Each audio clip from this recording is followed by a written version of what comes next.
Olá, torcedor corintiano. Bem-vindo de volta.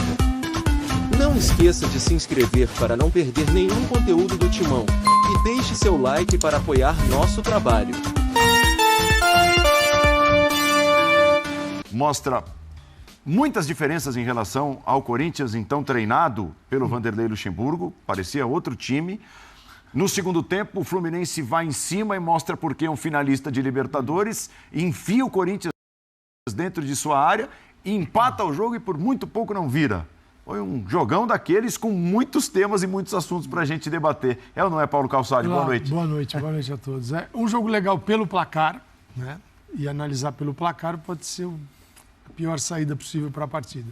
De um lado, um time que sabe o que faz, que costuma fazer, mas iniciou o jogo sem nenhum compromisso.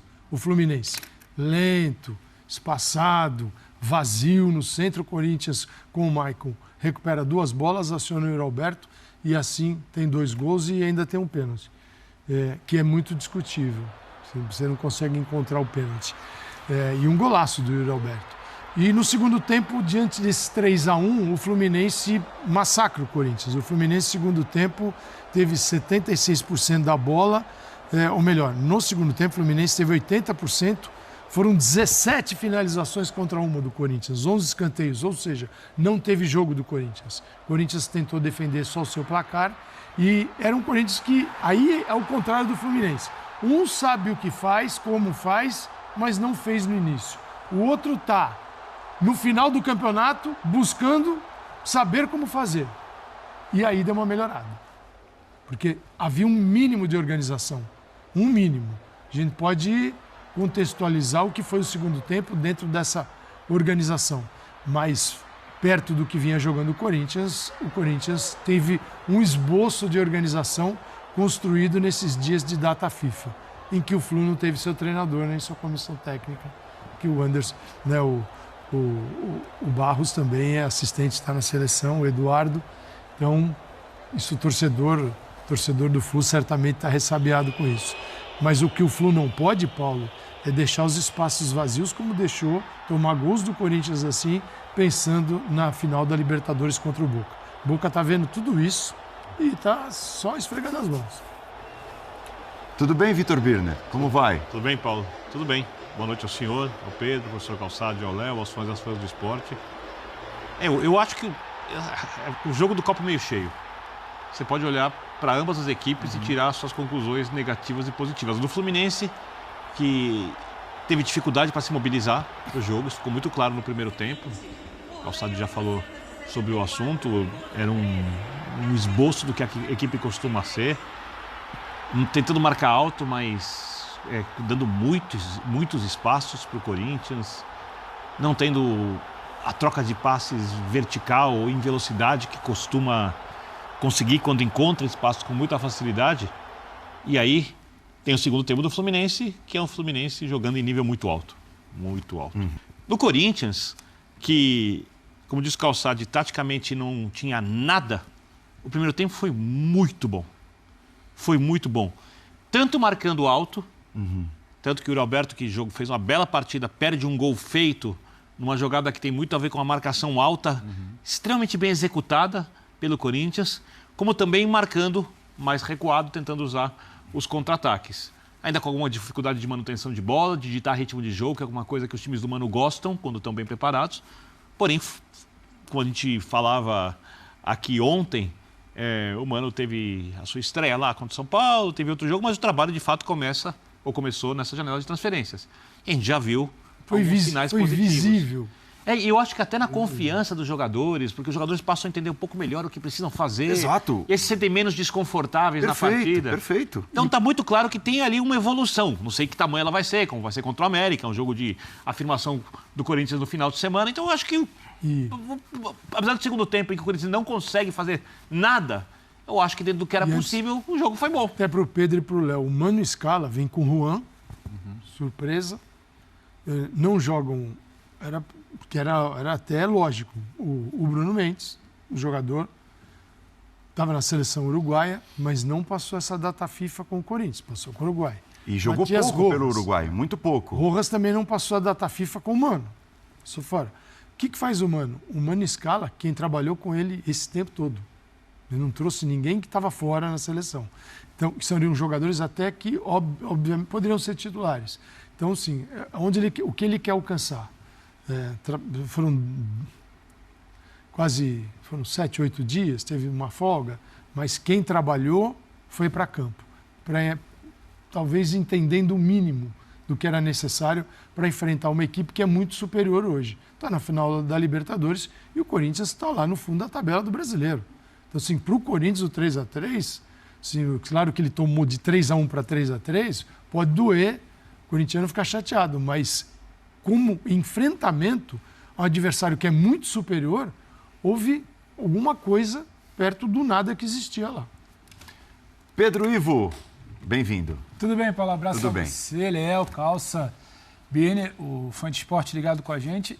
E o Fã de Esporte também estava ligado com a gente ontem. A gente, para tentar fazer uma sequência, né, do capítulo de ontem do Linha para o de agora, porque a gente prometia até amanhã muito mais sobre essa luta, né? O Corinthians está na luta contra o rebaixamento, não é problema nenhum falar, porque tem 32 pontos e o Santos tem 30, o primeiro time. Então, é um fantasma que assombra.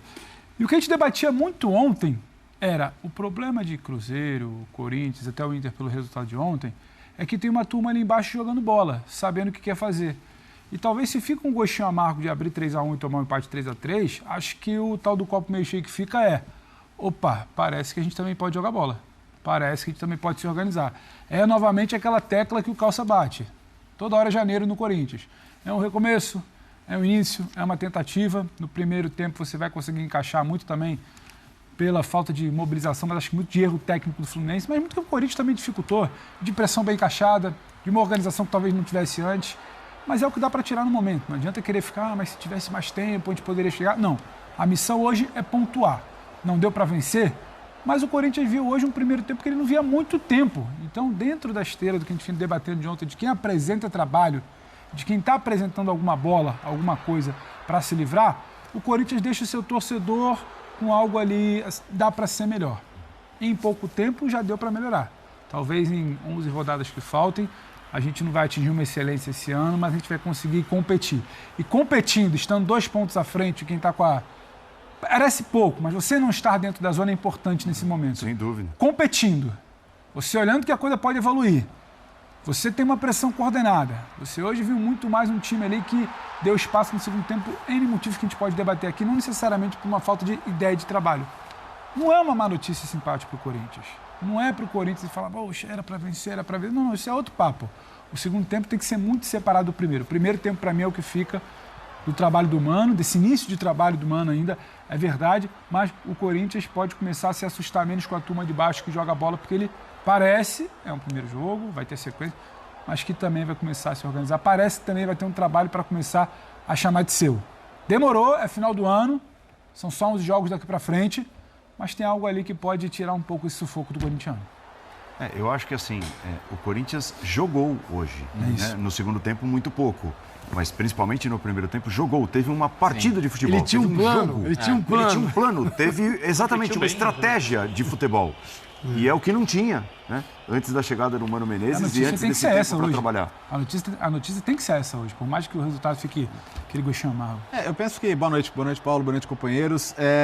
Primeira coisa, assim, se você oferecesse o empate ao Corinthians sem jogar, o Corinthians pegava um pontinho para quem está nessa situação, fora de casa, com uma lista da Libertadores. Então acho que o resultado... O Fluminense invicto jogando em casa no Brasileiro, perdeu um jogo, aliás, perdeu só um jogo Botafogo. Apesar dessa circunstância de ter feito 3-1, acho que dá para você entender que é um ponto a se valorizar, especialmente porque, nossa, tem muita gente achatada nessa zona da tabela, então um ponto faz sim muita diferença. Agora, o primeiro tempo, sim, o Corinthians conseguiu aproximar os seus jogadores no meio campo, né, diminuir o espaço. A principal questão do Corinthians da era Luxemburgo era... Meu Deus, um jogador vê o outro de binóculo dentro do campo, né? Era um time largo, espaçado, distante, lento. E hoje você via, sabe, com Fausto um pouquinho mais atrás, com o Maicon, com o Juliano, com o Juan, esses jogadores se buscando dentro de campo, né? Coordenando a maneira de fazer a pressão também, o que gerou várias situações. Então acho que o primeiro tempo é para você anotar. Assim... Eu até acho que tem mais pontos positivos. Porque a gente falava ontem, a gente teve um debate aqui, Léo, sobre rebaixamento. Possibilidade de rebaixamento. Acompanhei atentamente. E a gente analisava os times que taticamente não estão legais, os times que tecnicamente são mais limitados, de onde dá para tirar, de onde não dá para tirar, e a gente estava muito curioso para ver como ia ser o Corinthians. O Corinthians, para mim, é um time que tecnicamente tem de onde tirar. Apesar que hoje tem uma coisa muito curiosa, porque tecnicamente o Mano preferiu diminuir a capacidade do time para aumentar a força física para poder executar o jogo coletivo. Faz sentido. O que é essencial. E eu acho que a resposta, se me perguntasse ontem, hoje eu não sabia como ia ser. A resposta hoje foi bem. Mesmo com o segundo tempo sendo o vareio do Fluminense. Acho que assim, Bia, né? Ele não vai dormir feliz porque não há hipótese do Mano dormir feliz com o time dele tomando 3 gols, né? Isso é uma coisa que, assim, é a primeira coisa que ele tem que corrigir. Claro que, assim, do outro lado tá o Fluminense com um ataque super poderoso e que construiu, assim, os gols eu acho que são mais mérito do Fluminense do que propriamente grandes erros. As finalizações do Lima são finalizações super felizes e tal, e o empurro aqui. Tudo bem, o terceiro gol você pode questionar, né? Deixar o Fábio Santos no mano a mano ali com o Arias. Mais do que os gols, até porque você está nesse caminho. A postura, a cara do segundo tempo foi mais mérito do Fluminense ou demérito do Corinthians? Eu acho que é mais mérito do Fluminense, porque o Fluminense está acostumado a fazer isso aos seus adversários dentro de talvez casa, tenha demorado a fazer. Sim. Demorou para... O que eu acho que você pode lamentar do Corinthians foi não ter conseguido segurar um pouquinho mais a bola na frente quando precisava, esfriar o jogo, né? Ou mesmo ter aquela saída para o contra-ataque quando precisava também, né? O que é também, assim, não é difícil de entender para quem está fazendo isso. Que rodada que nós estamos? Na 27ª rodada. Está tentando fazer algo que deveria ter feito na primeira já. Na 7. Está na 27. Devia ter começado a preparar o estadual para deveria... direito do brasileiro. Era para começar o brasileiro assim, não começou. Agora, o Léo... O Mano é tão popular agora nas redes sociais, são populares os recortes. Sim. O Mano vai fazer o recorte e vai ficar com o primeiro tempo. Alguns momentos do primeiro tempo. O Fluminense. Mesmo assim, eu acho que o primeiro tempo deixa um sinal muito positivo, porque eu não acredito que contra outra equipe, e algumas equipes fortes do futebol brasileiro, o Corinthians fosse acuado, mesmo tendo caído de rendimento como caiu hoje no segundo tempo. Eu não acho que o Corinthians recuou. Acho que o Corinthians até tentou em alguns momentos subir as linhas, mas o Fluminense saía jogando, porque o Fluminense é um time que faz isso muito bem, troca de posições muito bem, as mudanças do Diniz funcionaram, as do Mano não. Eu acho que o Mano erra ao optar pelo Romero quando é obrigado a mexer no Pedro. Você tem o Wesley no banco de reservas, que é um jogador com características semelhantes às do Pedro, e você põe o Romero e você traz o Marcelo para o jogo. Porque o Marcelo estava tendo dificuldade com a juventude, com a velocidade dos jogadores do Corinthians, com a exposição na marcação. Aí você traz um jogador mais lento e mais velho, ele volta para o jogo. Mas foi uma escolha de uma marcação mais por zona, bem posicionada, ao invés de ter algum jogador que pudesse incomodar puxando contra-ataques. É uma escolha do técnico. Podia ter funcionado. Não deu certo. Como o Corinthians não subiu, não saiu do seu campo, você não houve esse momento de encontrar o Marcelo e o Romero. Isso não houve. Se tivesse o Wesley com essa postura, também não haveria encontro. Porque o Marcelo saiu do setor dele, o Marcelo veio jogar no meio da área, no lado esquerdo, na linha de fundo, no lado direito, bateu todos os escanteios, foi tudo menos, vinha de frente. Foi tudo menos lateral. E o Romero, para encontrar o Marcelo, tinha que vir para dentro do campo para encontrar o Marcelo aqui. Então, a postura do Corinthians evitou esse confronto. Agora, seria assim, perder a crença no futebol, nas coisas que a gente tanto defende, se um treinador, numa data FIFA, conseguisse corrigir todos os erros que o time fez em 26 rodadas e na 27ª o time tivesse organizado 2 tempos e domina uma equipe que está na final da Libertadores. Aí, para você não acreditar em mais nada, fala assim, então... E você soma isso, o que é, eu sempre falo sobre o que é o treinador que o seu clube contratou. Se você tem o Diniz, está 3-1 no primeiro tempo para a sua equipe, e a sua equipe tem chance de jogar, o Diniz vai jogar, vai para o jogo. Vai continuar sendo agressivo até se abaixar um pouquinho as linhas. Ele vai continuar jogando de maneira mais agressiva. O Mano vai para o intervalo com 3-1. E o Mano com 3-1 não é o Diniz. O Mano com 3-1 é um técnico mais conservador. Ele pensa o futebol de outro jeito. A marcação ali termina razoavelmente bem encaixada no intervalo do jogo. Ele escolhe um atleta que está acostumado a jogar com esse posicionamento. Sim. Né? Ele tem do outro lado um jogador mais jovem, que tem mais velocidade, mais drible, mas que não está tão habituado, e ele toma uma decisão que tem a cara dele. Ela não funcionou.